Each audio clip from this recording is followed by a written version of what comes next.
Where are the Democrats going with this? If Mondami is the face of the Democrats on the East Coast and Katie Porter is the face on the West Coast, I don't know if that's great politically for that party. Democratic socialism is like a dating profile. Things look great until you meet up in the real world.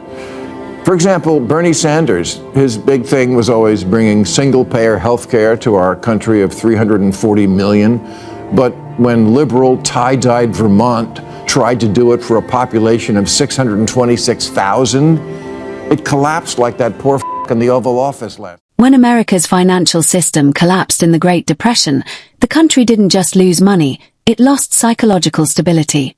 Banks failed, markets imploded, and fear spread faster than facts. Enter Franklin D. Roosevelt, not as a revolutionary arsonist, but as a stabilizer-in-chief. He didn't declare capitalism the enemy. He declared panic the saboteur. The New Deal wasn't framed as a war on the system. It was surgery on a bleeding patient. According to historical election data, voters rewarded him with landslide victories because he projected confidence, not collapse. Fast forward to today, and you see Alexandria Ocasio-Cortez challenging incremental reform, framing urgency as moral necessity.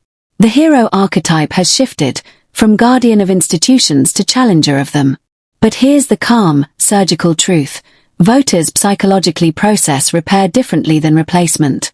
Based on generational polling trends, younger Americans show greater openness to structural overhaul, while older voters equate continuity with survival. The real battle isn't left versus right, it's speed versus stability. If transformation moves faster than emotional absorption, progress can feel like threat. And when threat overrides trust, systems recoil. The future hinge is clear. Can reform be framed as protection rather than demolition, or will the pace of change fracture the very coalition that demands it? After World War II, the Democratic Party didn't march into elections waving ideological manifestos. It built a fortress of moderation.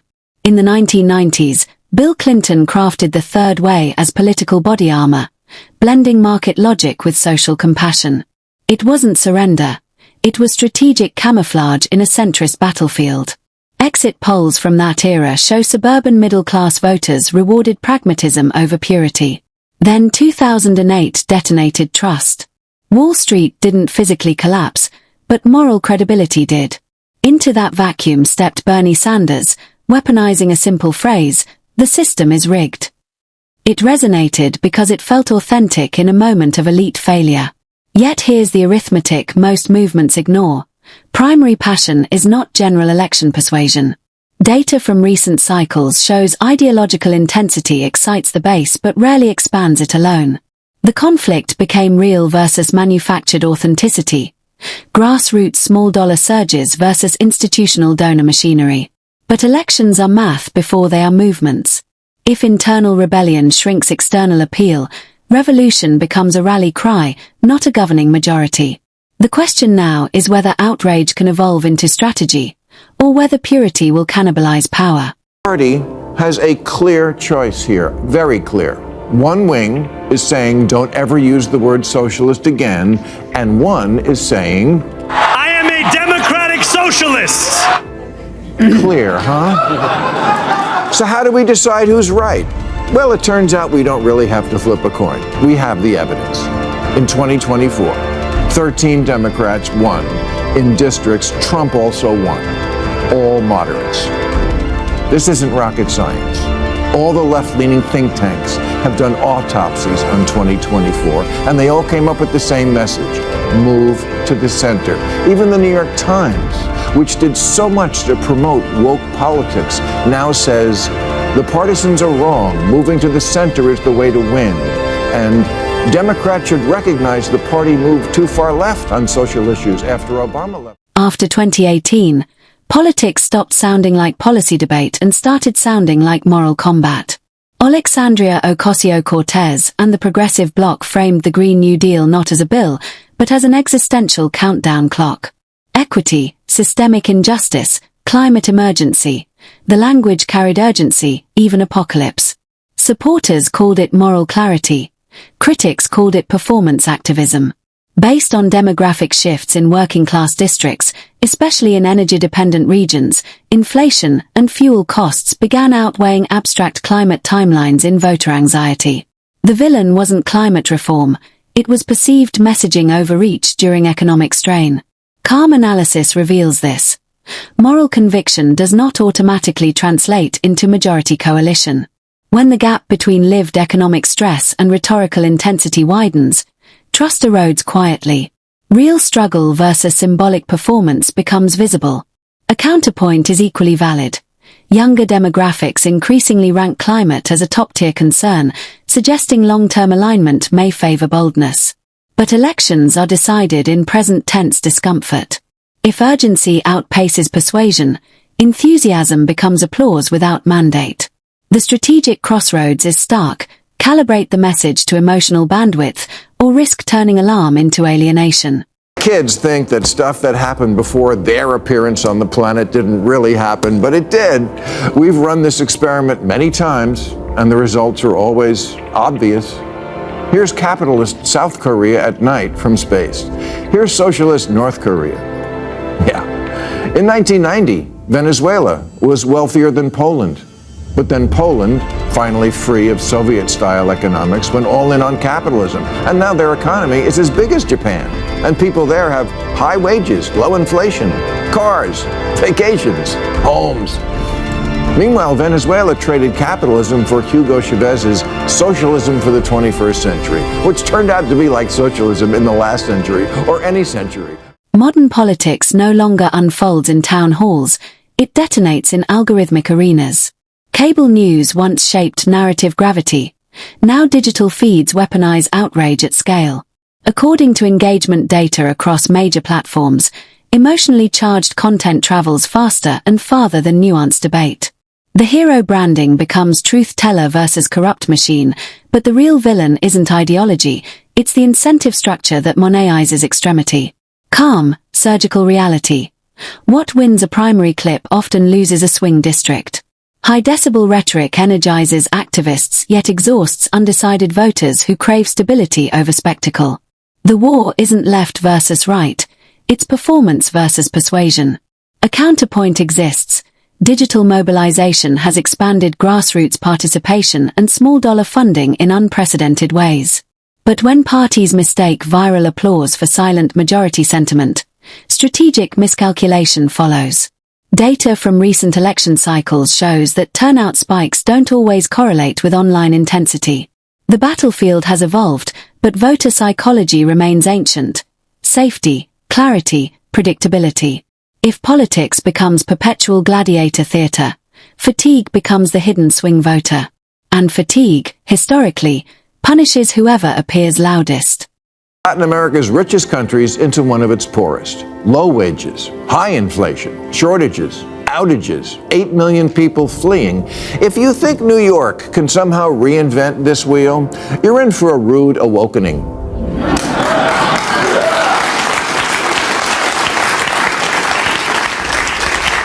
Zoran can't make your wishes come true. You're thinking of... Urban governance has become the most visible referendum on credibility. Rising rent, visible homelessness, viral crime footage. These aren't abstract policy charts, they're lived optics. According to voting trends in competitive metropolitan districts, perceptions of safety and affordability directly influence ballot shifts. Critics argue leadership sanitizes crisis language. Defenders insist structural reform demands time and investment. Both arguments carry fragments of truth.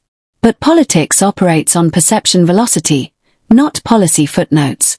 When lived experience clashes with official reassurance, distrust calcifies beneath the surface. Real versus rhetorical reality becomes obvious at the grocery store and on the subway platform. A counterpoint must be acknowledged.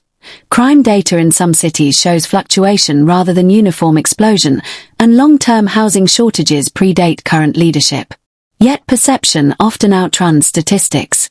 Based on recent municipal election results, even modest swings in suburban commuter zones have reshaped local power maps. The future risk is clear. If visible disorder persists longer than promised reform timelines, voters interpret it not as complexity, but incompetence. Governance is credibility in motion. If results remain invisible, ideology becomes irrelevant.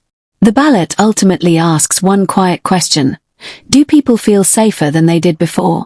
Socialism is like a dating profile. Things look great until you meet up in the real world. For example, Bernie Sanders, his big thing was always bringing single-payer health care to our country of 340 million. But when liberal, tie-dyed Vermont tried to do it for a population of 626,000, it collapsed like that poor f*** in the Oval Office last week.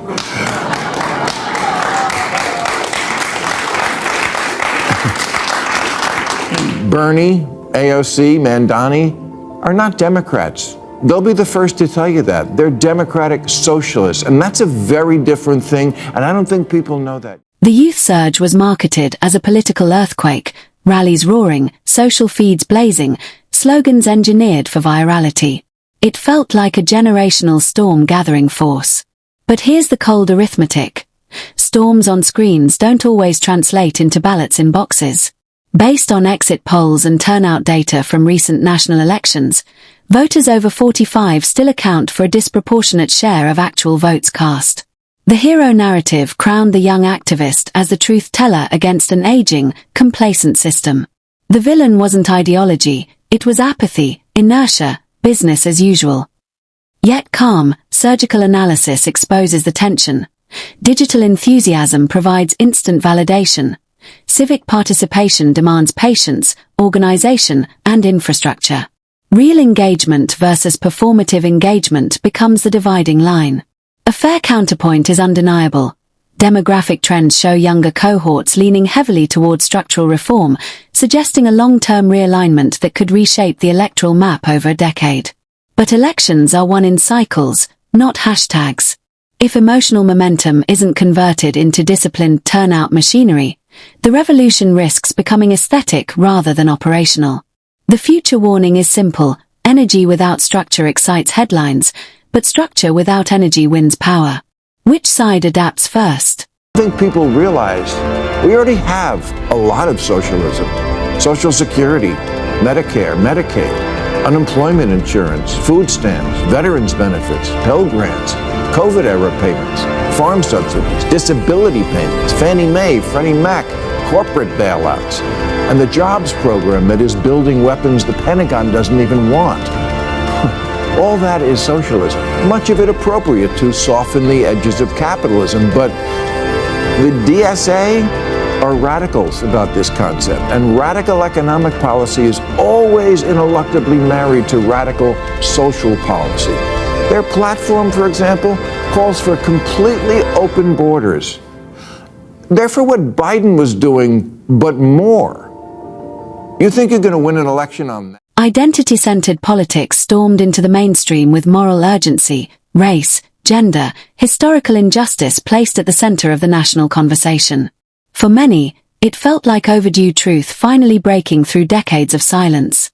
The hero framing cast activists as courageous truth speakers confronting entrenched systems of exclusion. But the villain wasn't the existence of injustice. It was the perception that symbolic battles were overshadowing kitchen table realities. According to battleground district polling, inflation, healthcare costs, and economic stability consistently outrank cultural debates in voter priority lists. Calm analysis draws a sharp distinction. Voters process financial stress emotionally and immediately, not academically or theoretically. Real pain versus abstract framing creates cognitive dissonance. A necessary counterpoint exists. Demographic diversification and generational change mean identity and equity issues are not fringe. They are structurally embedded in the future electorate. Yet timing and emphasis matter. If messaging appears more performative than practical, people interpret it as elite theater rather than lived solidarity. Based on recent election shifts in working-class counties, even slight perception gaps can swing margins. The forward-looking risk is fragmentation. When people feel unseen in their daily struggles, they search for leaders who speak their language. The strategic question lingers. Can justice rhetoric integrate economic reassurance, or will the emotional split widen? Defund the police or military in the streets. Either MAGA's crypto crony capitalism or city-run grocery stores No, I don't want that. I want a Democrat who reassures me if you like your Whole Foods, you can keep your Whole Foods.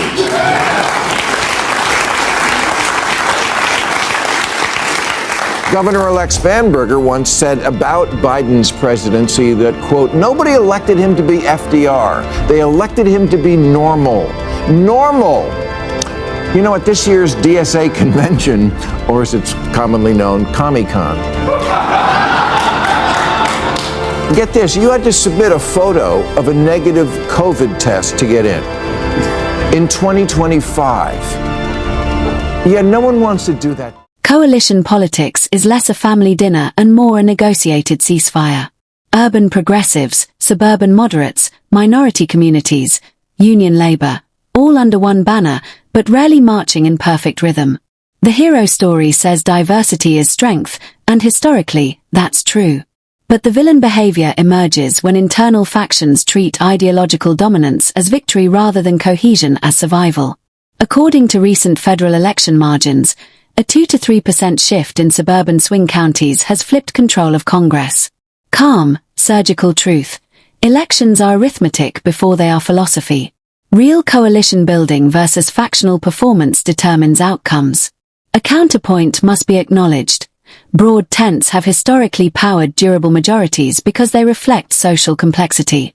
Yet when internal debate becomes public warfare, opposition messaging simplifies the chaos into a single attack line. Data from recent cycles shows that unified messaging often outperforms nuanced internal discourse in high-stakes races. The future risk is not disagreement, it's fragmentation fatigue.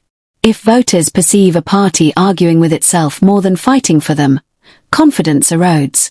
The looming question is whether strategic calibration can override ego and ideological rigidity before small fractures become structural cracks. There are two pillars that this country is founded on. One is democracy, and one is capitalism, free markets. And it seems like one party wants to get rid of one, and the other party wants to get rid of the other. Right? The Republicans are not that, democracy is just not number one on their list. It just isn't. It isn't. It's behind Christianity and a few other things. And the Democrats, I mean, I read these, 74% are for democratic socialism. Only 16% favor capitalism.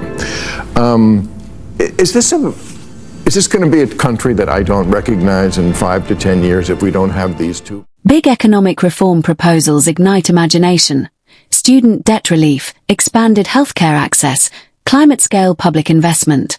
They sound like tectonic shifts, and for supporters, they represent overdue justice.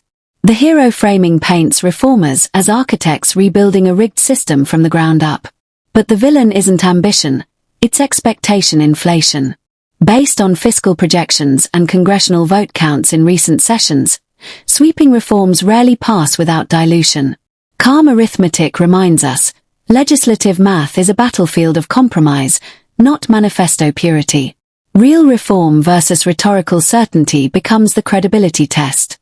According to polling data, broad abstract support for policies like universal healthcare often drops when specific tax implications are introduced. A necessary counterpoint exists. Transformative programs in history often faced early skepticism before becoming institutional pillars. Yet timelines matter. When delivery lags behind promise, trust deteriorates faster than policy evolves. The forward warning is blunt. If aspiration repeatedly collides with gridlock, cynicism metastasizes. Voters don't punish dreams, they punish perceived overpromising. The strategic dilemma is clear: underpromise and risk apathy, or overpromise and risk backlash. Which path sustains belief? The Democrats going with this. If Mondami is the face of the Democrats on the East Coast and Katie Porter is the face on the West Coast, I don't know if that's great politically for that. And then comes the moment of internal rupture, when a prominent voice from within steps forward and challenges the narrative. When figures like Bill Maher criticize their own political camp, it shatters the illusion of unanimous certainty. The hero framing shifts instantly. Insider truth teller versus complacent establishment. The villain isn't ideology, it's overconfidence, the quiet assumption that momentum equals invincibility. According to longitudinal polling trends, voters often interpret internal critique as authenticity rather than betrayal. Calm, surgical analysis suggests mature movements evolve through self-correction, not echo chambers. Real accountability versus manufactured unity becomes the fault line. A fair counterpoint is that constant public infighting can project instability and hand opponents rhetorical ammunition. Yet suppression carries its own cost: stagnation. Data from recent election cycles shows that parties ignoring warning signals often face sharper corrective defeats later. The future fork in the road is unmistakable: recalibrate messaging and pace to match voter psychology, or double down and gamble on intensity. Power is not retained by moral certainty alone. It is retained by adaptive strategy. The closing question is unavoidable. Will progress choose discipline over defiance, or will purity outrun pragmatism at the ballot box? Democratic Socialists at another of their conventions, they were told to make jazz hands instead of clapping, lest some delegates suffer sensory overload. And also, and I'm not joking, they were told not to be wearing, any aggressive scents. Please don't go into that space with anything that's like an aggressive scent, for instance, right?